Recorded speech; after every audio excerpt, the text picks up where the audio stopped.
제가 월요일 날도 이제 제가 월요일 날 대전에 가야 돼서 이렇게 가면서 한 9시 아니 8시 9시쯤 되니까 그 월요일 새벽 기도 영상이 이렇게 올라왔더라고요. 그래서 이제 가면서 목사님의 그 간증, 하나님께서 일하셨던 그 얘기를 들으면서 아, 십자가의 능력은 이런 거구나 같이 은혜 나눴고요.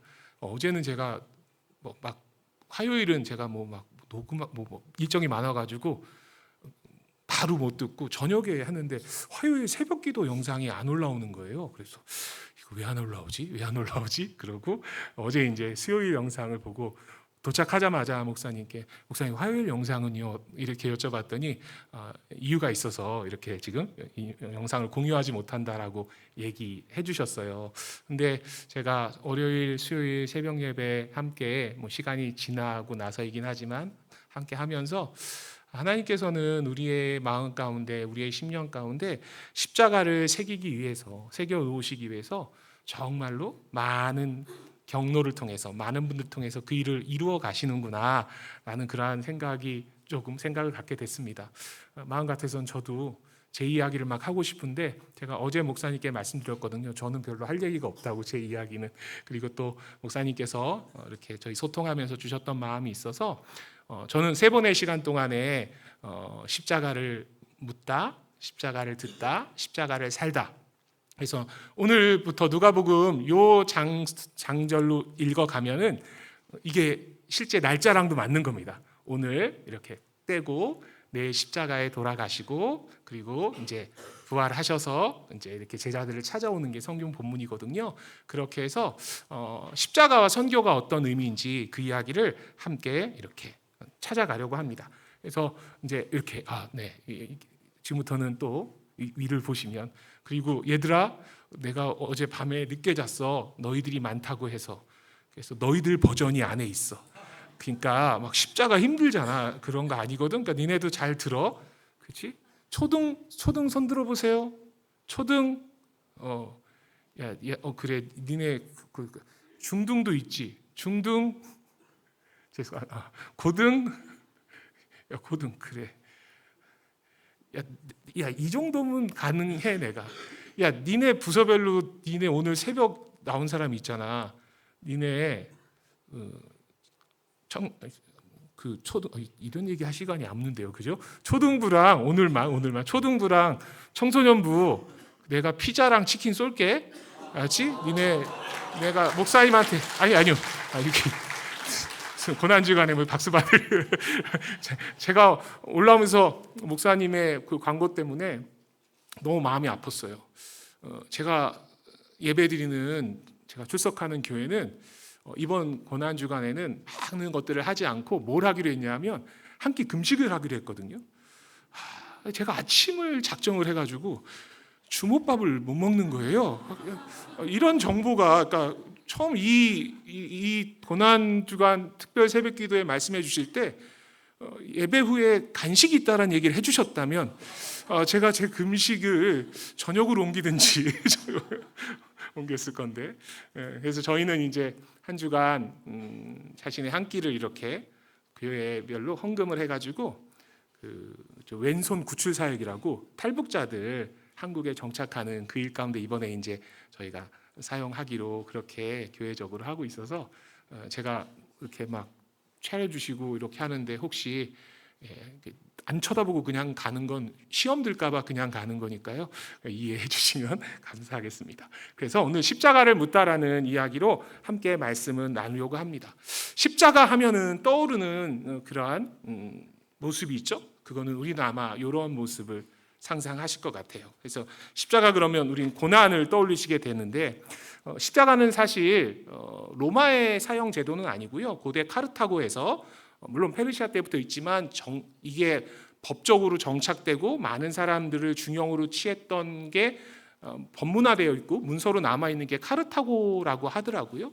그래서 당시에 십자가에 사람을 매달아서 잘 아시는 것처럼 여기 뼈가 갈라지는 그 사이 손목 여기에 2개의 못을 박고 발을 포개서 하나의 못을 박죠. 예수님은 6시간 만에 이제 그 생을 마감하셨는데 실제로 십자가형이 길게는 3일 이상 거기 매달려 있거나 아니면 보통은 하루 이상 이렇게 매달려 있게 된다고 하더라고요. 그래서 십자가형이 내가 너무너무 이게 힘들어서 호흡을 할 때 올라가면 발이 아프고 호흡을 내쉴 때는 이 손이 떨어져서 이 고통 가운데 그 사람을 중형에 처하는 게 십자가였습니다. 사실 성경은 읽다 보면은 성경은 역설의 연속입니다. 역설의 연속입니다. 우리가 잘 아는, 제가 조금 읽어드릴게요. 제가 누가복음에서 읽어드리겠습니다. 우리 산상수훈의 팔복을 얘기할 때 누가복음 6장 21절에는 이렇게 되어 있죠. 지금 줄인 자는 복이 있나니 너희가 배부름을 얻을 것이며 지금 우는 자는 복이 있나니 너희가 웃을 것이며. 성경은 정말로 역설입니다. 제가 이 구절을 왜 읽어드리냐면 조금 있다가 한 인물을 만날 건데 그도 이 성경 구절에 반응해가지고 예수님을 믿게 되는 한 조선인의 이야기를 하려고 하거든요. 그렇듯 십자가는 지금 우리에게는, 예전에는 형벌이었지만 지금은 십자가 하면 예수를 믿지 않는 사람들조차도 그거는 기독교의 생명에 관한 거예요, 구원에 관한 거예요 라고 얘기할 정도로 십자가의 의미는 너무 많이 바뀌었습니다. 지금도 여성들이 가장 좋아하는 귀금속 디자인이 무엇이라고요? 십자가요.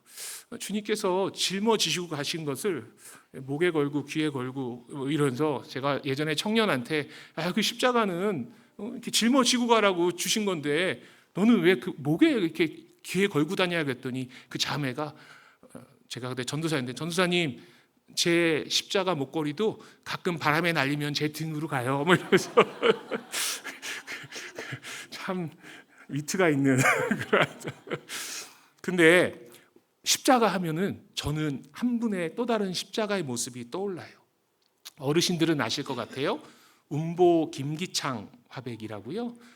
중병을 앓아서 장애를 갖고 계셨던 그 어르신이, 사실은 이분은 일제 때 친일을 한 문제 때문에 큰 오점이 남은 분이긴 하지만 사실 카톨릭 신자였거든요. 6.25 전쟁 중에 군산으로 피난 갔을 때 한 선교사님께서 당신은 이 시기에 한번 예수님의 생애를 당신의 화폭으로 그리면 어떻겠습니까? 라는 그것에 반응해서 저렇게 이분의 그림이 이제 예수님의 생애를 그리는데요.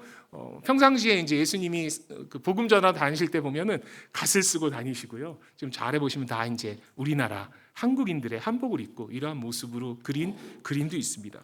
십자가는 많은 사람들이 그 의미를 되짚어 가기 위해서 여러 가지 모습으로 또 여러 가지 형태로 전하고 나누고 알리는 그 통로이지요. 오늘 우리가 함께 읽은 성경 구절은요, 예수님께서 마지막 유월절을 앞두고 제자들과 떡과 잔을 나누시는 그 장면입니다.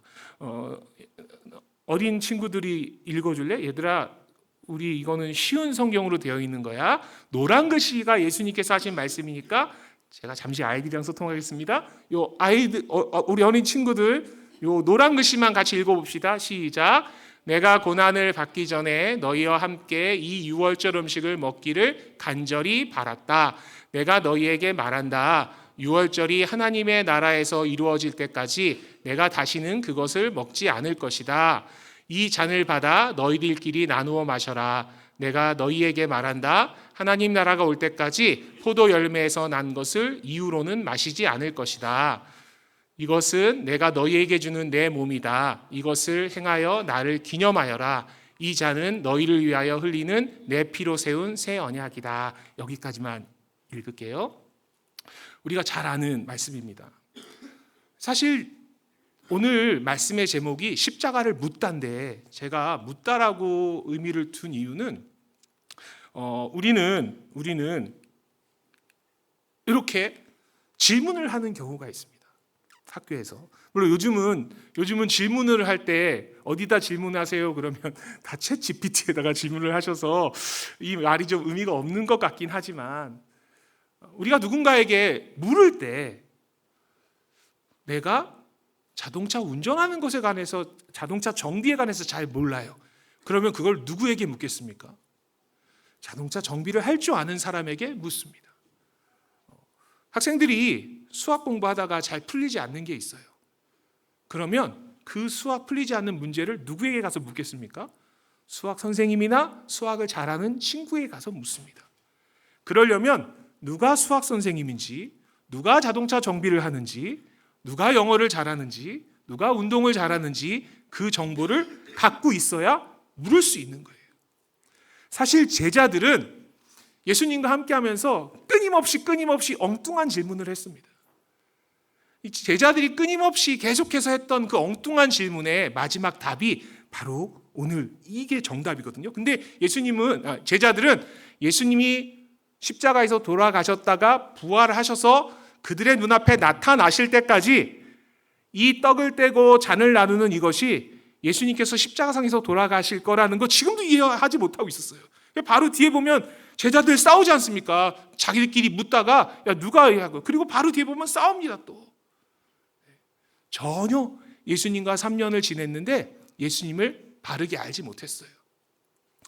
우리가 십자가와 선교를 알려면 누구를 알아야 되냐 하면 예수님을 알아야 됩니다. 그 예수님을 하나로 대변하는 게 십자가였기 때문에, 예수님은 그 사명을 위해서 이 땅 가운데 오셨기 때문에 우리는 예수님을 이야기할 때 그 예수님을 알아야 그분에게 물을 수 있다라는 거예요. 여러분, 근데 예수님께서 제자들을 부르실 때 요거 이제 3일간 이렇게 또 나눌 겁니다. 묻고 듣고 우리가 행하는데, 예수님께서 제자들 부르실 때 뭐 하자고 부르시죠? 마태복음에 보면 베드로를 처음 부를 때 베드로가 물고기 하고 있을 때 못 잡았거든요. 너 저쪽 가서 깊은 데가 물고기 던져라고 이야기합니다. 그리고 제자들을 공통적으로 부르실 때 야, 너 나랑 같이 가자. 내가 너를 무엇 낚는 사람 낚는 어부가 되게 하겠다라고 말씀하십니다. 어린 친구들에게 퀴즈야. 얘들아 퀴즈야. 이걸 맞춰야 돼. 자, 백두산에서 우리 장로님 권사님들 말씀하셔도 됩니다. 이게 중요합니다. 백두산에서 제주도까지 부산까지 하겠습니다.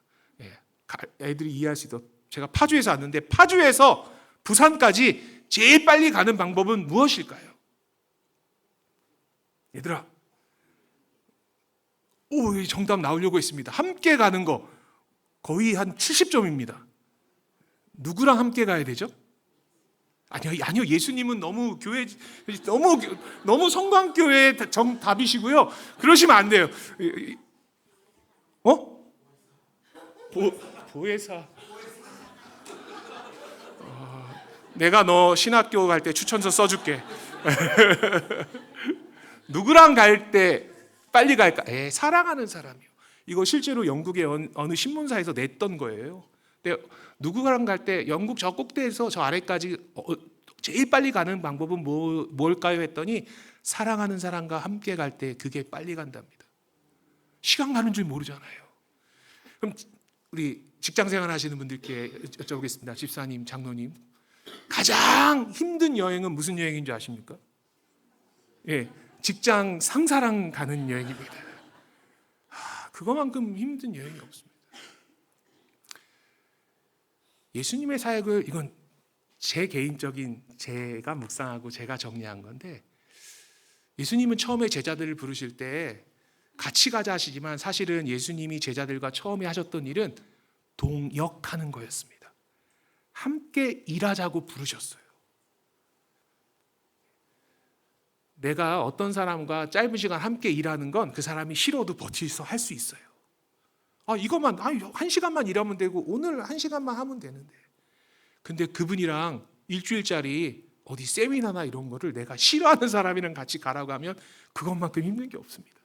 더 힘든 건 뭔지 아세요? 그 사람이 나는 동의하지 않는데 내 뜻에 동의해 라고 얘기하면서 자기와 동지, 같은 생각을 가지라고 얘기할 때 정말로 힘듭니다.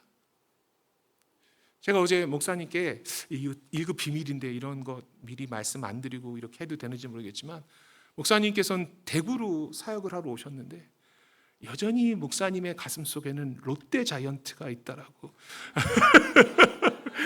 수많은 협박과 막 그런 게 있으셨대요. 대구에 오셔서 옛날 전에 사역하던 곳에서 동역자들과 함께 대구 야구장에 가고 이러면 막 다 응원하시고 하시는데, 그렇게 대구에 오래 계셔도 자기는 롯데 목사님께서는 롯데가 응원하고 싶으시다고 얘기하시는 거죠. 그런 것처럼 내가 사랑하는 것 가운데 내가 함께하는 건 너무 즐거운 일이지만 그렇지 않을 때는 그 일은 너무너무 힘든 일이라는 거죠.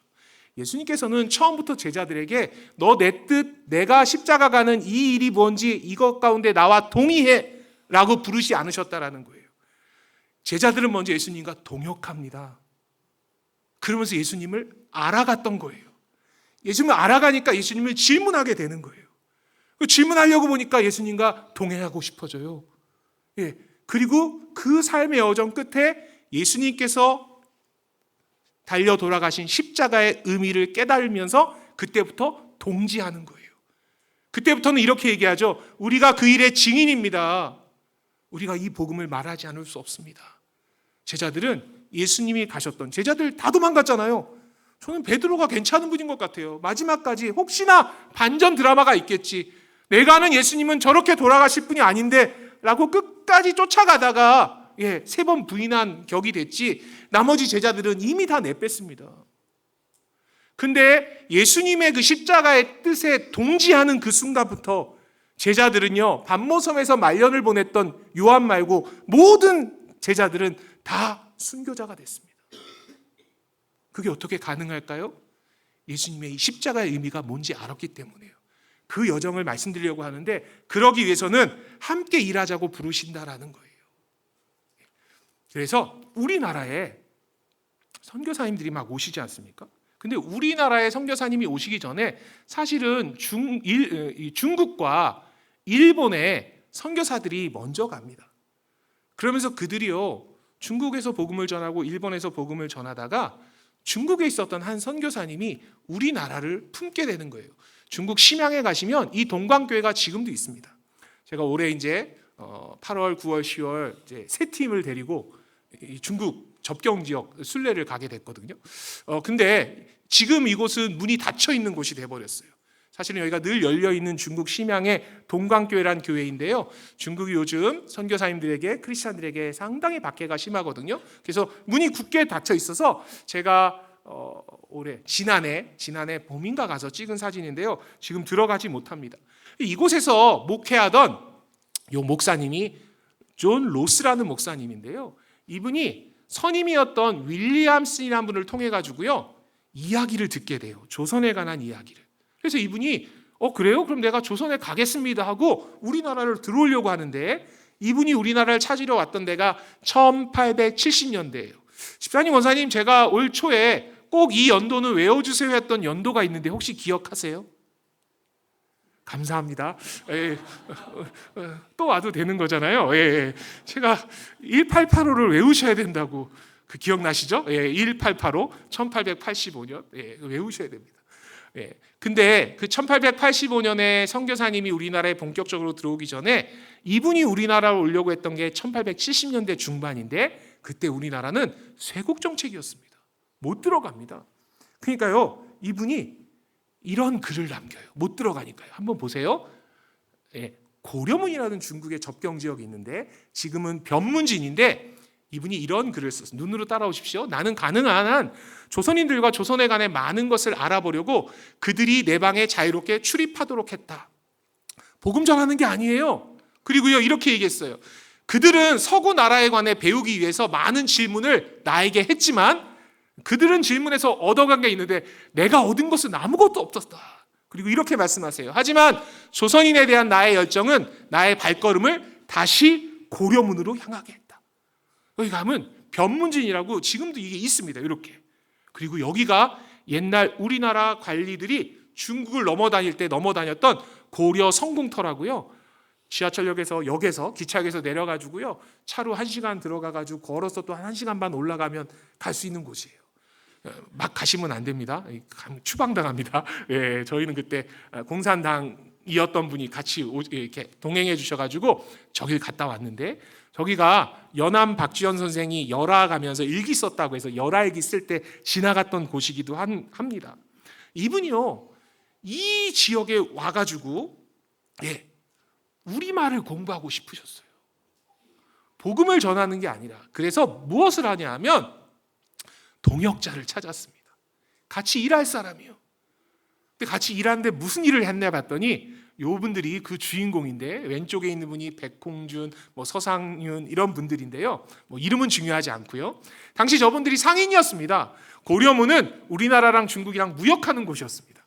봄 가을에 큰 장이 열리는데 저 중에 그 서상윤 서경조 형제가 홍삼, 만리홍삼을 내다 팔았던 분들인데, 아이고 그 강을 건너다가 그 배에 물이 차가지고 홍삼을 다 물에 젖어버린 거예요. 값어치가 없어졌습니다. 아니 그걸로 팔아야 또 가정이 한 해를 먹고 살 터인데, 그때 선교사님이요, 당신 나랑 일 좀 하자고. 그럼 내가 그 홍삼값만큼 돈을 주겠다고.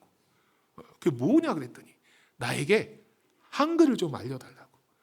세상에 이런 귀한 직업이 어디 있습니까? 한국 사람한테 와가지고 한글을 알려주면 내가 돈을 주겠다. 그래서 이분들이 동역을 했던 거예요.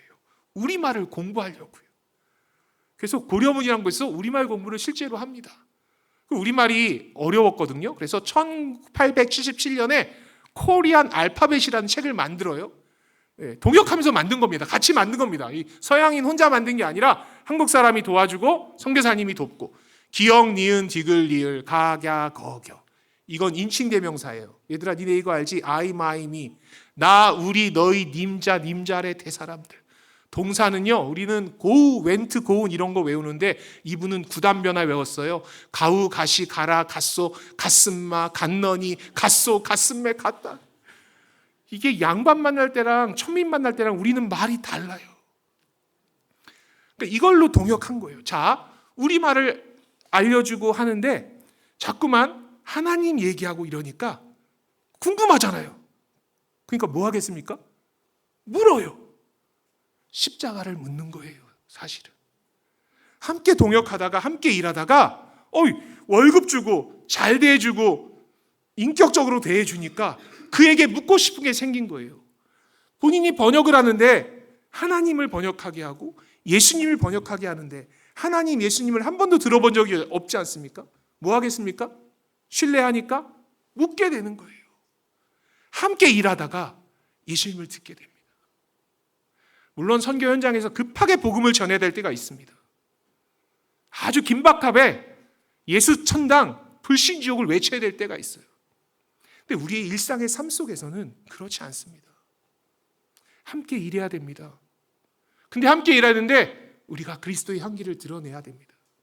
내가 그리스도인이라고 얘기하지 않아도 그리스도의 향기가 드러낼 때 그가 와서 묻습니다. 제가 선교사가 되고 목사가 되고 제일 기분 좋은 말들은 뭐냐 하면, 식당이나 어느 곳에 갔는데 누군가 와가지고 혹시 목사님이세요? 교회 모임 갔는데 혹시 선교사님이세요? 이런 이야기 들을 때 되게 마음이 뿌듯해요. 그런 적 있으시잖아요. 교회 다니시죠? 어느 교회? 이런 말 들었을 때요. 여러분, 그들이 묻는 겁니다.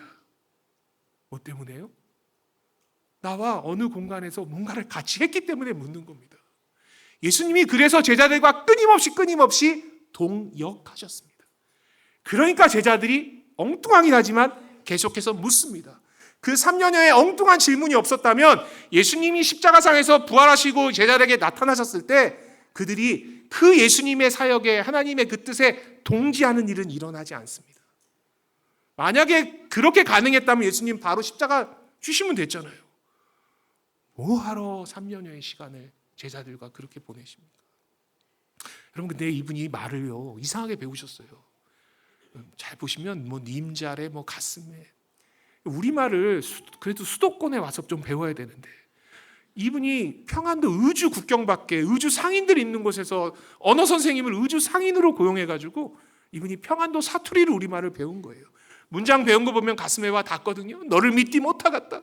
어떻게 왔음매? 걸어왔음매? 맨니끼니나 갔매? 85리 갔매? 그랬더니 내래 다리 아파가지 못하겠다. 네 와서 나를 맞아오갔음매? 막 이렇게 우리말을 공부하는 겁니다. 근데 놀라운 건 이렇게 우리말을 공부했는데 그들이 이 말을 공부하고 성경을 함께 번역하다가 예수 믿게 되는 거예요. 그러니까요, 이분이요 마태복음부터 요한계시록까지 신약 성경을 다 번역해 버립니다.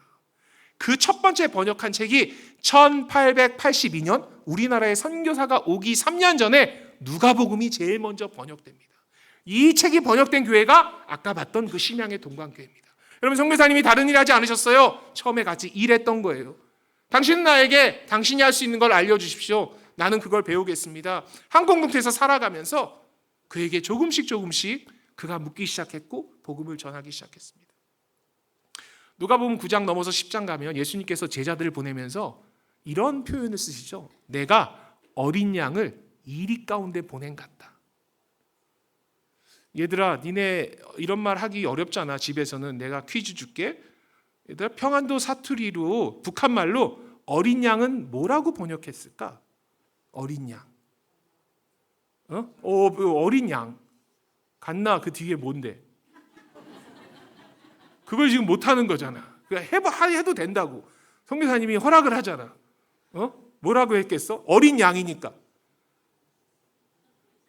얘들 너무 아이들이 잘 자라가지고 양새끼 이렇게 번역했습니다. 왜 그렇게 했을까요? 예수님이 인간의 몸을 입고 오셨던 것처럼 그들의 언어로 성경을 번역해야 됐기에 평안도 사투리로 번역했던 거예요. 여러분, 근데 1882년 자 청소년, 이거 청소년 수능 기출 문제야. 너희 때문에 는 거야. 1882년 그 누가복음이 처음 번역되는 그때 한국에서는 무슨 일이 일어났냐면, 얘들아, 니네 이거 보이니? 이거 옛날 군대 같아, 요즘 군대 같아? 신식 군대 같아. 신식 군대. 중고등부 1882년에 90군대 신식 군대. 무슨 사건이지? 무슨 군란? 오, 훌륭하다. 이모군란. 피자랑 치킨을 딴 거야. 이제 맞췄으니까 우리는. 이모군란이 일어난 거야. 여러분, 이모군란이 이때 일어났습니다. 근데 이때 또 동역함이 있거든요. 이 사건 때문에. 당시요, 민씨 일가를 중심으로 해가지고 신식군대를 이렇게 우대하는 그때 그 월급 쌀로 줄 때 쌀 겨넣고 모래 넣고 해가지고 난리가 나지 않습니까? 지방에서 구식군대들이 올라왔습니다. 가만 안 두겠다, 이 민씨 일가들, 명성황후를 비롯해서요. 그래서 이모군란이 여기 보시면 6월 달에 1880년에 일어났어요. 근데 그때요, 명성황후가요 사실 충주로 피신 갑니다. 목숨을 구해요. 그 충주로 피신 갈 때 그 명성황후를 지게에 짊어지고 충주까지 걸어간 사람이 있어요. 그 사람이요, 요렇게 생긴 분이에요. 이분이 이수정이라는 분인데 직급이 높은 양반은 아니었어요. 근데 어쨌든 왕가의 사람을 살렸으니까 궁에서 크게 상금을 주고요. 너 소원이 뭐냐 그랬더니 이분 애국자였어요. 일본에 수신사들이 가는데, 신사위람단이 갈 때 저도 선진 농업 기술을 좀 배우고 싶습니다. 저도 갈 때 수행원으로 좀 보내주세요 해가지고 이분이 이모군란 때 공을 세워가지고 수신사들 갈 때 같이 갔습니다. 1882년 9월부터 86년 6월까지 무려 40개월간 머물러 있는데요. 이분이 농업기술을 배우러 갔으니까 그 농업기술을 배우러 갔는데 농학자가 츠다센이라는 농학자였어요. 근데 이분이 목사님이었어요. 이분한테 농업을 배우러 집에 갔는데, 세상에, 이분이 이제 양반이었으니까 어쨌든 집에 이렇게 한문 족자가 걸려 있는데 그 한문 족자가 산상수훈이었어요. 한문을 좀 꽤 안다는 사람이 그걸 읽어보니까 너무 이상한 거예요. 아니, 굶주린 사람은 배부를 것이고, 이게 역설이잖아요. 그걸 유심히 쳐다보니까 저 찌사덴이라는 농학자가 책을 한 권 선물해 줬습니다. 이거 가져가서 읽어보라고. 여기 그 내용이 나온다고. 한문 신약성경을 갖다 준 거예요. 이수정 씨가 자기가 농업기술 배우러 왔는데 자기 농업기술 가르쳐주는 분이 뭘 하나 줬으니까 그래도 읽고는 가야 되지 않겠습니까? 책을 읽습니다. 신약성경이니까 딱 첫 페이지를 피면 무슨 복음이 시작될까요? 네. 혹시 뭐 좀 다른 성경을 읽고 계신 건 아니죠? 예. 마태복음이 시작됩니다. 아침이셔서. 마태복음 1장은 무슨 내용이죠? 족보입니다. 누가 누구를 낳고. 장로님 권사님 성경 일독하실 때 마태복음 1장 슬쩍 건너뛰신 적 있으시잖아요. 걱정하지 마세요. 제가 조사해봤는데 목사님들도 건너뛸 때 있답니다. 예, 이거 낳고. 이수정 씨는요, 그 마태복음 첫 페이지 읽다가 감동합니다. 여러분, 이분은 조선의 양반이에요. 저희 어머님이요, 권사님이시고 저희 가정의 믿음의 뿌리신데 지난주에 이사를 하셨거든요. 40년 넘게 사신 아주 오래된 집에서 나오셔서 조금 거처가 좋은 곳으로 옮기셨어요. 근데 어머니께서 어느 날 저에게 전화 오셨어요. 아들아, 아들 목사, 책 좀 찾아가야지. 제 책이 거기 있었어요. 그래서 저는 성경책이나 신앙서적 찾아가라 그러신 줄 알았는데 세상에 우리 이씨 가문의 족보를 이렇게 다 보자기로 묶어 놓으셨더라고요. 우리 문화 가운데 족보는 너무 중요하지 않습니까? 이수영 씨가요, 마태복음 1장을 읽다가 여기서부터는 기록에 없는 거고 제 개인적인 생각입니다. 은혜 받았습니다. 당시 성경책이 얼마나 두꺼웠을까요? 한문 성경책이. 이수영 씨가 아마 마태복음 1장을 읽다가 이랬을 거예요. 나 예수교가 뭔지 모르지만 이 종교는 이 두꺼운 책을 시작하면서 조상님의 이름으로 시작하는구나. 이 종교는 뼈대가 있는 종교다. 그래서 마음을 열어서 요 뒤부터는 진짜입니다. 이수영 씨가 예수를 믿게 돼요. 뭐 하다가 예수를 듣게 됐어요? 함께 동역하다가. 그 다음부터 질문이 많아집니다. 농사도 물어보지만 예수에 관해서 묻기 시작합니다. 그리고 이수영 씨가요, 성경을 보다가 성경 읽다가 잠들었대요. 성경은 우리에게 잠을 허락하시지 않습니까? 너무 고단하시거나 또 잠이 잘 안 오실 때는 성경을 피시면 됩니다. 정말로 빨리 잠드시고 싶으시면 레이기를 읽으시면 되고요. 이수영 씨가 잠들었다가 잠에서 꿈을 꿨대요. 근데 꿈에서 해변가를 거니는데 외국인 둘이 지나가더래요. 이수영 씨가 물어봤대요. 여보시오들, 당신들 들고 있는 그것이 무엇이요? 노란 글씨, 외국인 역할은 우리 성도님들이 해주셔야 됩니다.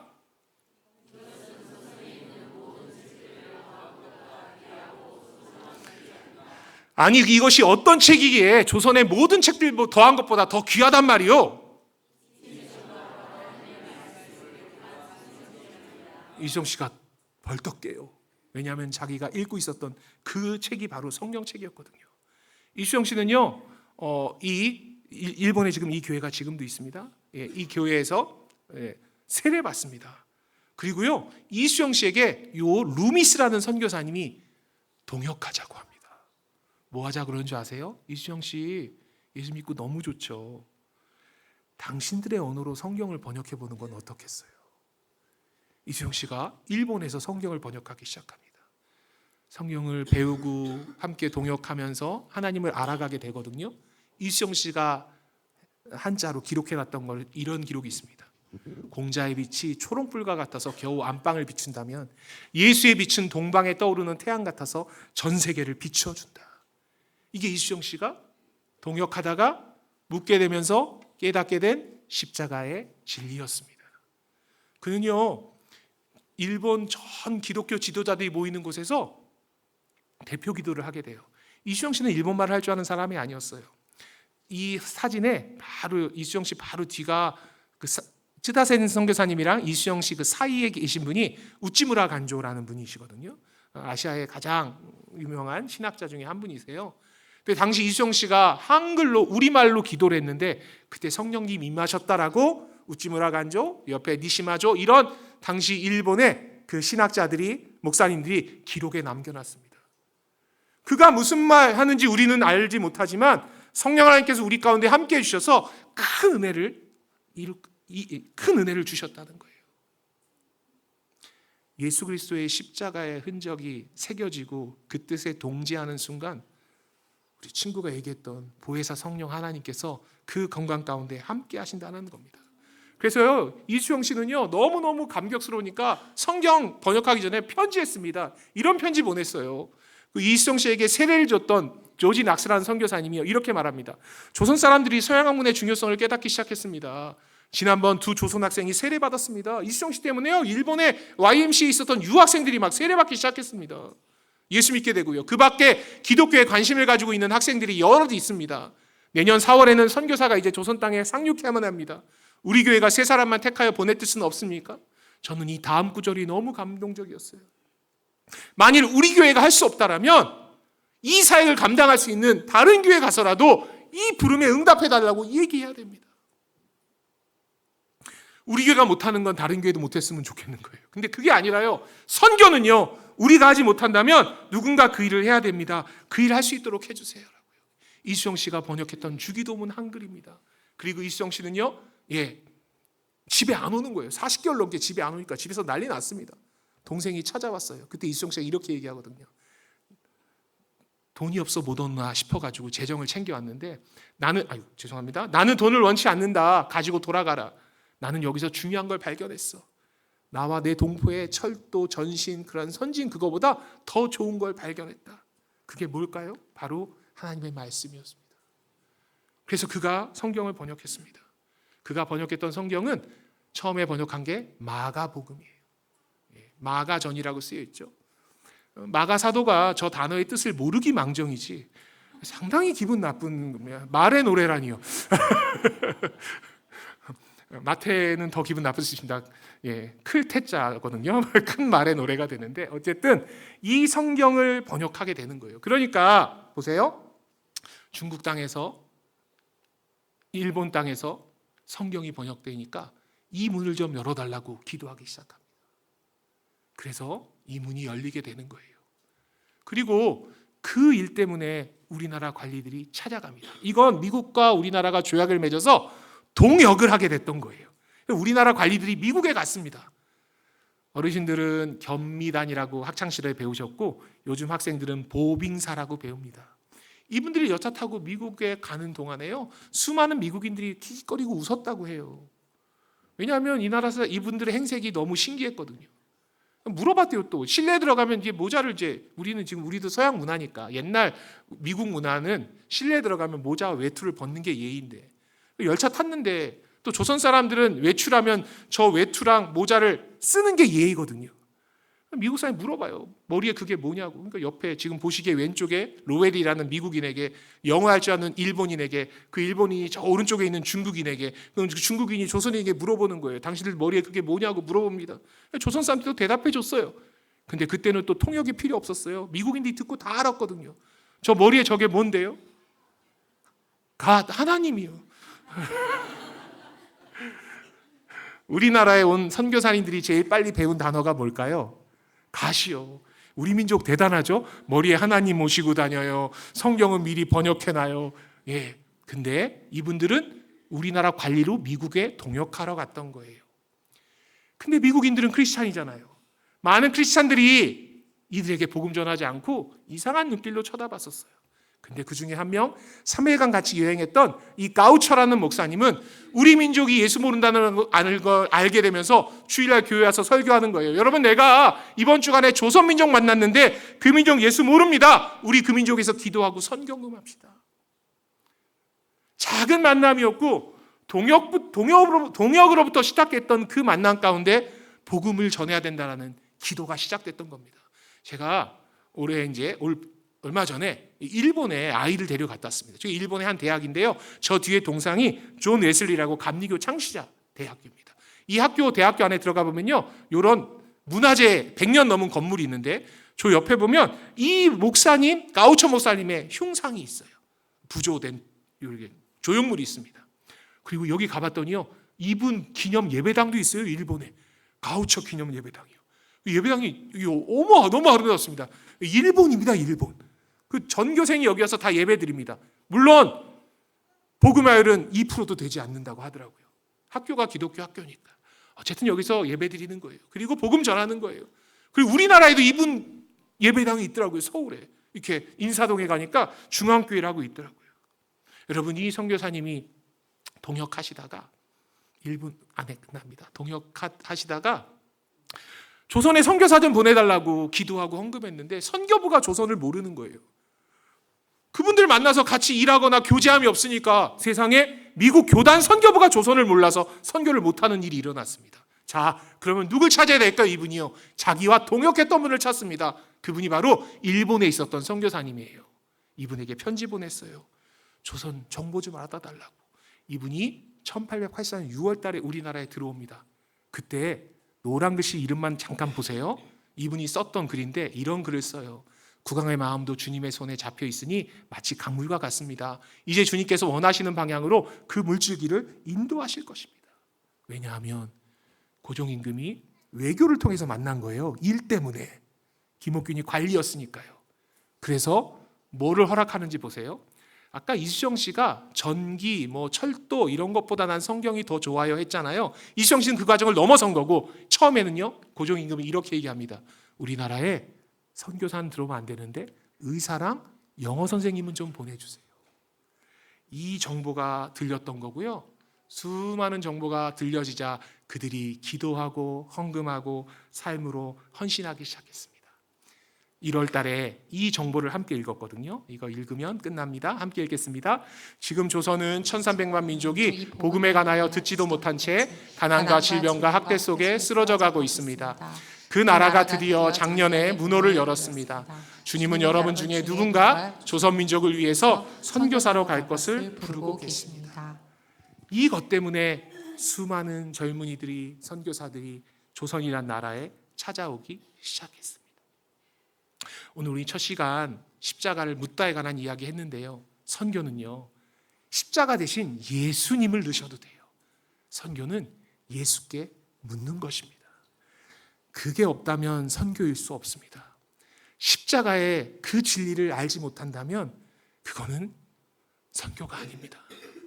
선교는 예수 그리스도를 그 십자가의 사랑을 전하고 그 하나님을 예배하는 그 예배가 회복되는 것이 선교거든요. 그러기 위해서 우리는 먼저 예수 십자가를 알아야 합니다. 그래서 예수님과 동역하는 일이 필요합니다. 우리 교회에서 함께 신앙생활 하시면서 성도님들과 또 우리 공동체 안에 허락하신 아름다운 동역의 자리에 함께 하시면서 그 예수님을 알아가며 그 선교의 첫 발걸음을 떼는 그 예수님께 물을 수 있는 그 우리 성강교회 성도님들 한 분 한 분 되시기를 주님의 이름으로 축복합니다.